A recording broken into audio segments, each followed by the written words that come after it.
Halo semuanya, pada video kali ini kita akan membahas untuk contoh soal 1.2 mengenai rekonsiliasi bank. Oke, jadi perlu diingat ya, intinya rekonsiliasi bank adalah kita mencocokkan antara catatan versinya si perusahaan dengan catatan versinya si bank. Nah, kita cocokin, kita lihat nanti selisihnya di mana aja. Nah, kita masukin ke dalam laporan rekonsiliasi bank. Seperti itu. Oke, saya bacakan soalnya. Jadi di sini ada PT Anggugu memiliki rekening giro di Bank Mami. Pada akhir bulan Januari, perusahaan menerima laporan dari Bank Mami. Laporan dari Bank Mami, berarti ini versinya perusahaan. Versinya bank. Yang berisi informasi mengenai saldo awal bulan, pertambahan dan pengurangan, atau kata lainnya adalah mutasi selama bulan tersebut, yang telah dilakukan untuk bulan Januari atas rekening giro PT Anggugu. Dan saldo per 31 Januari, per akhir bulannya berarti. Oke, menurut laporan bank, di sini perlu di-highlight. Menurut laporan bank, saldo PT Anggugu per 31 Januari adalah Rp53.884.800. Berarti itu saldo menurut bank. Lanjut, menurut pembukuan PT Anggugu, saldo rekening giro di Bank Mami adalah Rp32.942.100. Berarti itu saldo versinya si perusahaan. Nah, setelah dilakukan pembandingan sesuai dengan prosedur yang telah diuraikan, ditemukan hal-hal sebagai berikut. Jadi di sini sudah ditemukan selisihnya apa aja. Nah, sudah di-listkan dalam beberapa poin yang akan kita lihat. Oke, dari tanggal 1. Setoran tanggal 30 Januari 2019 sebesar 15 jutaan tidak tercantum dalam laporan bank. Oke, jadi sebelumnya gini, saat kalian membaca soal, jadi kan di sini ada beberapa poin ini 1, 2, 3, kemudian sampai 9. Berarti ada 9 poin atau 9 transaksi yang perlu kalian lihat, yang kira-kira perlu kita sesuaikan. Nah, saran dari saya adalah sebelum kalian bikin laporan rekonsiliasi bank, alangkah lebih baik kalian baca dulu soalnya, kalian lihat ke 9 poin ini, dan kita tentukan untuk masing-masing poin itu sifatnya gimana. Jadi kita harus koreksi di sisi mana? Di sisi bank atau di sisi perusahaan? Kalau di sisi bank, misalnya lah kayak nomor 1, kita koreksinya itu di sisi si bank. Nah, koreksi di sisi si bank, ini sifatnya menambah saldonya atau mengurangi saldonya yang ada di bank. Kayak gitu. Jadi 2 ya. Pertama, pengaruh di mana? Bank atau perusahaan. Oke, setelah kita ketahui, maka pertanyaan kedua adalah sifatnya menambah atau mengurangi. Kayak gitu. Nah, setelah masing-masing kalian tentukan sifatnya apakah bank, apakah perusahaan, kemudian apakah menambah atau mengurangi, baru setelah ke-9 poin ini kita udah tahu pengaruhnya di mana aja, nah baru kita bikin laporan rekonsiliasi bank. Jadi jika seperti itu saya rasa bisa lebih gampang dalam menjawab soal. Oke, nah setelah tanggal 30 Januari 2019 tidak tercantum dalam laporan bank. Berarti ini kan namanya apa? Deposit in transit. Udah deposit tapi uangnya belum masuk, maka deposit in transit. Nah, sebesar berapa? 15 jutaan, kayak gitu. Berarti dikoreksi di sisi bank, sifatnya menambah. Lanjut. Bank telah melakukan kesalahan pembukuan, yaitu cek yang ditarik oleh PT Gulala sebesar 1 juta telah dikurangkan pada rekening giro PT Anggugu. Oke, berarti kan ini koreksinya di sisi apa? Yaitu di sisi si bank. Berarti bank harus koreksi, karena itu kesalahan dari bank. Nah, jadi ada cek yang ditarik oleh PT Gulala 1 juta. PT itu PT lain ya. Nah, PT lain yang tarik 1 juta, tapi uang kita yang dikurangi. Berarti kan bank harus mengkoreksinya, maka bank harus menambahkan kembali 1 jutanya kita. Berarti di sini banknya bertambah. Lanjut. 5 lembar cek yang telah diterbitkan pada akhir bulan Januari dan telah dicatat dalam jurnal pengeluaran kas. Namun belum dibayar oleh bank. Jadi cek ini belum dicairkan. Maka di laporan versi banknya nanti harus dikurangi. Ya, Jadi ini namanya outstanding check. Jadi ceknya udah beredar. Outstanding check. Ceknya udah beredar, tapi belum dicairkan. Nah, maka nanti di sisi si bank bakal berkurang. Ya, kedepannya di sisi si bank bakal berkurang. Maka kita harus koreksi di versi bank. Nah, berarti ini bank kemudian sifatnya mengurangi. Lanjut. Nomor 4, bank telah menerima pelunasan selembar wesel tagih milik PT Anggugu. Jadi wesel tagih ini bisa kita bilang itu sejenis piutang lah. Jadi masih piutang, namun piutang yang ada perjanjian tertulisnya. Itu namanya piutang wesel atau wesel tagih. Kayak gitu ya. Milik PT Anggugu sebesar 21 jutaan. Termasuk di dalamnya ada pendapatan bunga sebesar 2.140.000.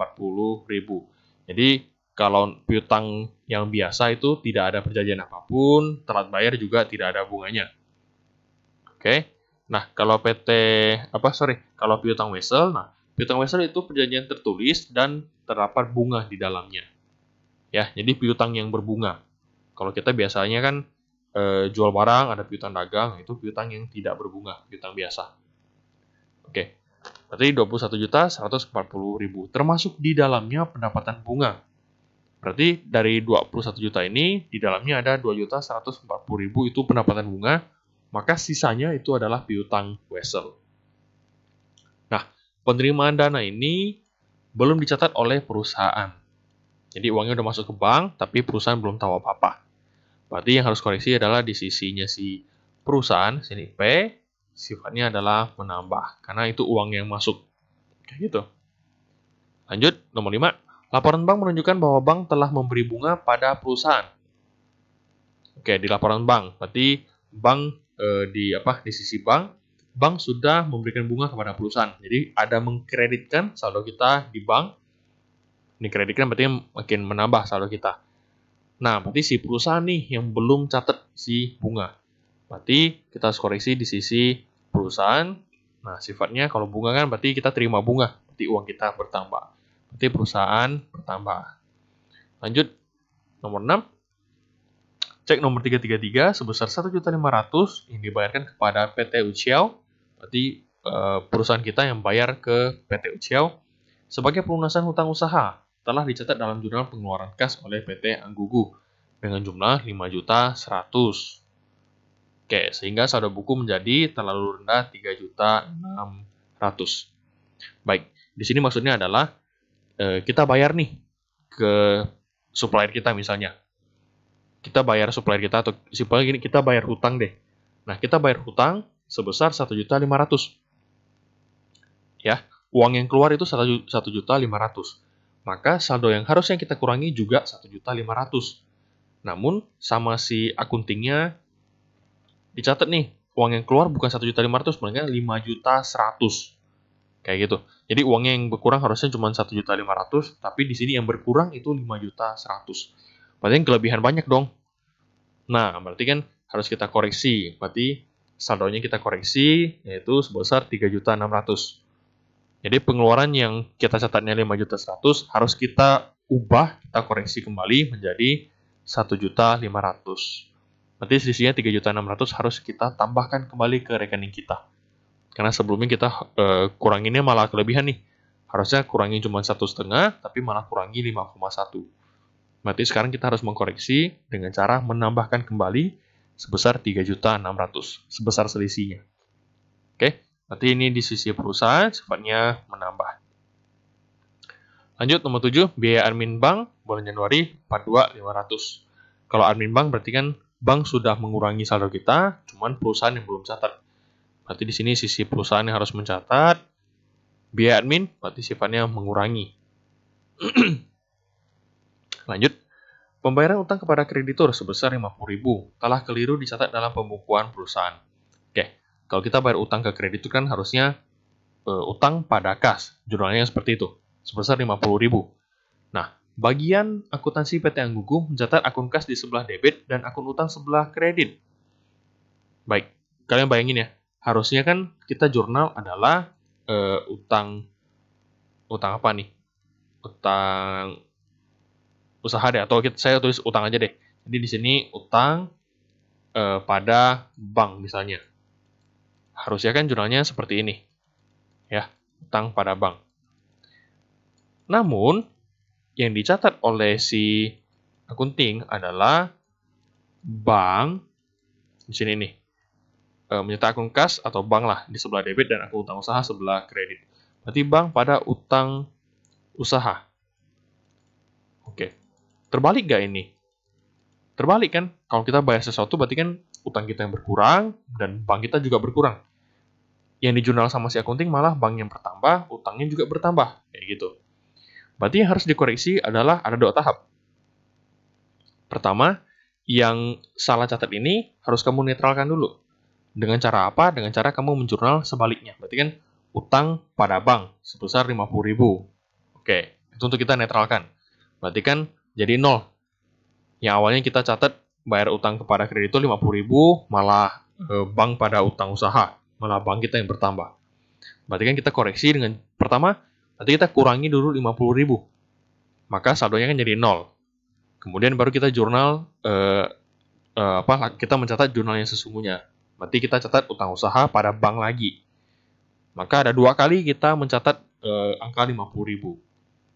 Atau boleh kita gabungkan jadi 1, berarti kan yang kita koreksi adalah 100.000 jadinya. Bukan 50.000 lagi. Kayak gitu. Oke. Lanjut. Nomor 9. Ini tadi nomor 8, berarti itu di sisinya si perusahaan, sifatnya adalah, kita lihat di sini, berarti sifatnya adalah mengurangi. Kenapa? Karena harusnya yang kita bayar sesuatu, uang kita berkurang 50.000, malah ditambahin sama dia sebesar 50.000. Berarti kan harus kita koreksi 2 kali. Kita nolkan dulu, baru kita kurangi lagi 50.000. Berarti ada 50.000 yang kita kurangi, plus 50.000 lagi kita kurangi. Jadilah 100.000. Oke, nomor 9, laporan bank menunjukkan adanya pengembalian cek yang tidak cukup dananya. Oke, ini not sufficient funds. Jadi kalau cek yang tidak cukup dananya dikembalikan, maka awalnya yang kita udah catat bank kita bertambah, maka karena ceknya itu ternyata kosong, berarti kita harus kurangi kembali banknya kita. Berarti di sisi perusahaan, maka saldonya itu mengurangi. Oke, kalian diminta bikin laporan rekonsiliasi bank. Baik, kita langsung masuk ke pembahasan di Excel-nya. Oke, saya putihkan dulu beberapa.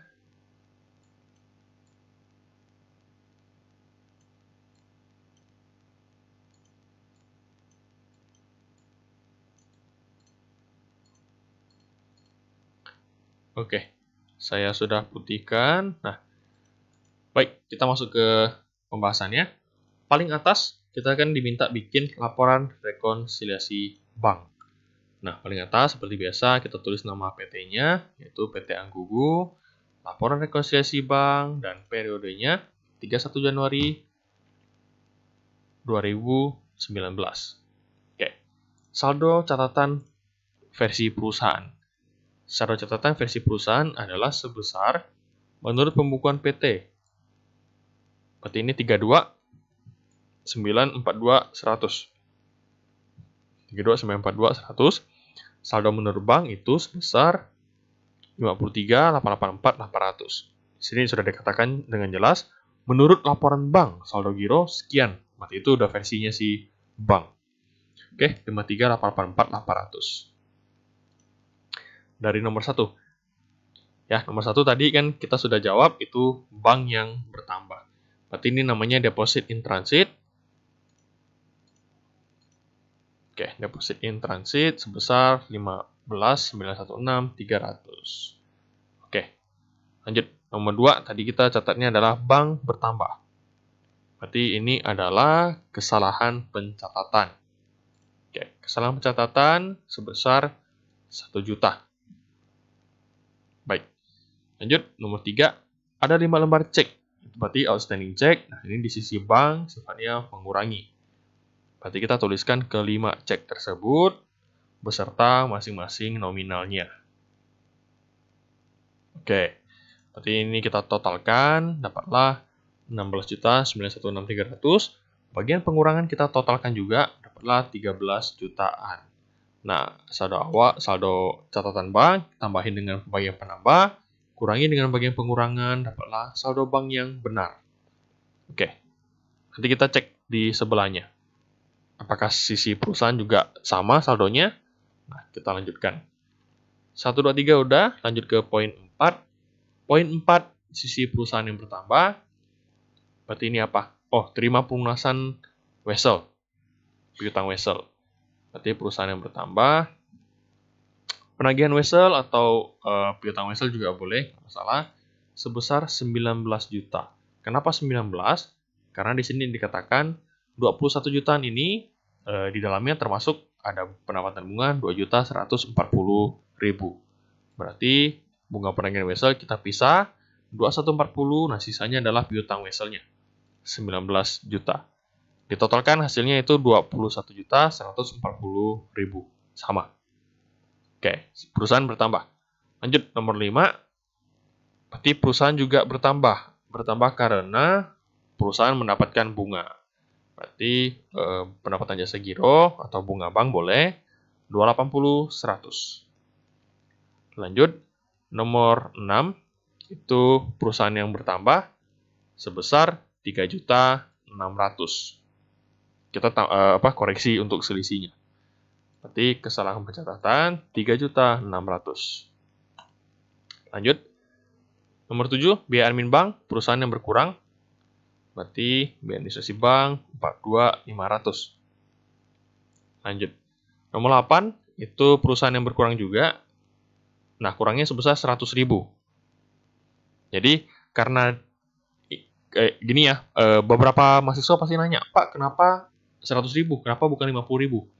Simpelnya gini, harusnya kamu catat kalau bayar sesuatu kan utang pada kas lah. Simpelnya kita pakai kas aja. Utang pada kas. Nah, dia malah terbalik catatnya, yaitu kas pada utang. Uang kita yang harusnya berkurang, malahan bertambah. Oke, berarti kan uang kita bertambah nih.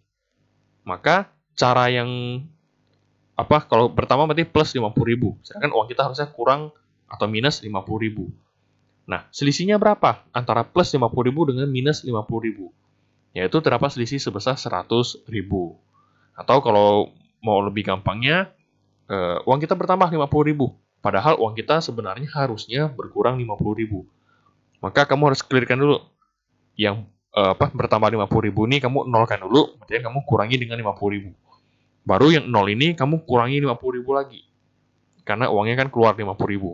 Kayak gitu. Berarti kan kurangi 50, kurangi 50. Ditotalkan berarti ada pengurangan sebesar 100.000.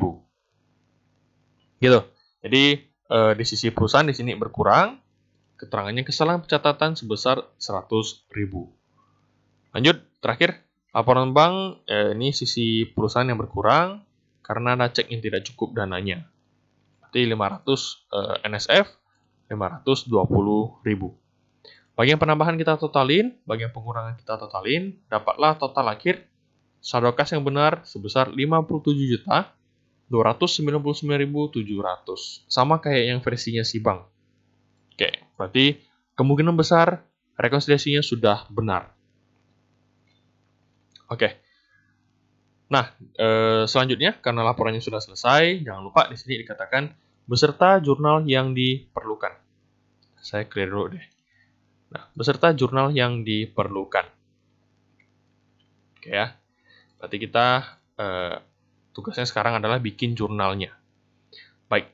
Jadi ini ada sisi perusahaan, ada sisinya si bank. Yang perlu kita bikin jurnal hanya sisi perusahaan.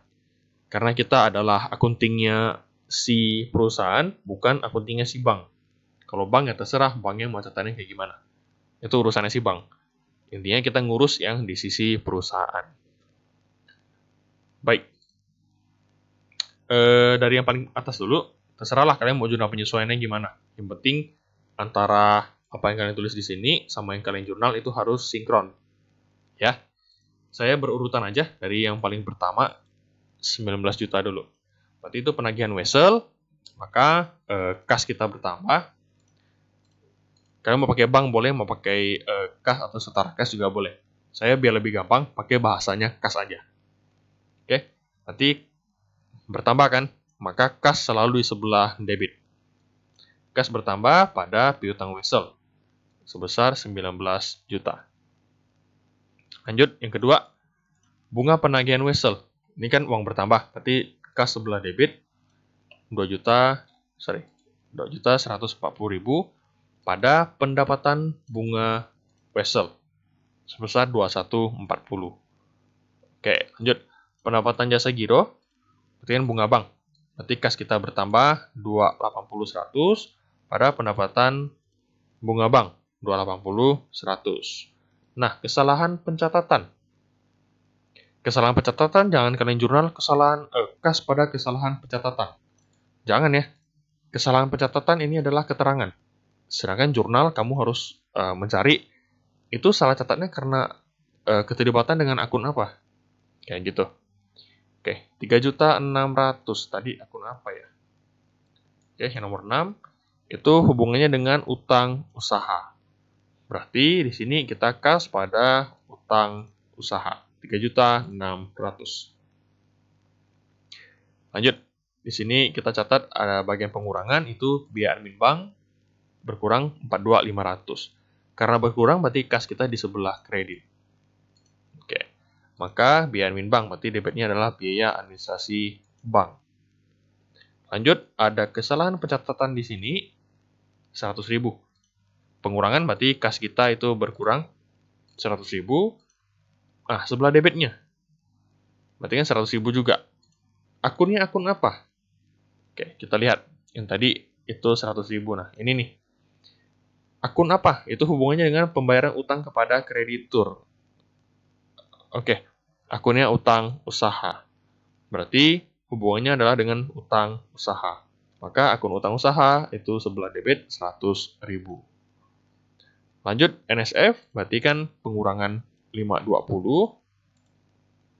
Kas berkurang di sebelah kredit. Dan debitnya adalah akun piutang. Karena ini pelunasan dari customer ke kita. Ternyata saat kita cairkan ceknya itu kosong atau tidak ada dananya. Berarti kan piutangnya tidak jadi dilunaskan. Maka kita munculkan kembali piutangnya. Oke, seperti itu. Nah, jadi begitu untuk pembahasan contoh soal kita. Nah, nggak apa-apa, mungkin beberapa dari kalian masih bingung, nggak masalah. Kalian pahami baik-baik, dilihat kembali penjelasan dari saya. Jika ada materi yang kurang jelas atau yang perlu saya jelaskan kembali, silakan ditanyakan, silakan disampaikan kepada saya, tidak masalah. Yang penting kalian mau belajar, mau kalian bingung gimana pun ya, tanyakan aja. Saya bantu sebisa saya. Ya, jadi kayak gitu, dipahami soalnya dengan baik, pelan-pelan aja. Yang penting kalian bisa ngerti ini angkanya dari mana dan konsep berpikirnya seperti apa. Oke, selamat mempelajari untuk materi ini. Ya, jadi kalau ada yang kurang jelas nanti ditanyakan aja. Baik, saya akhiri video perkuliahannya. Terima kasih.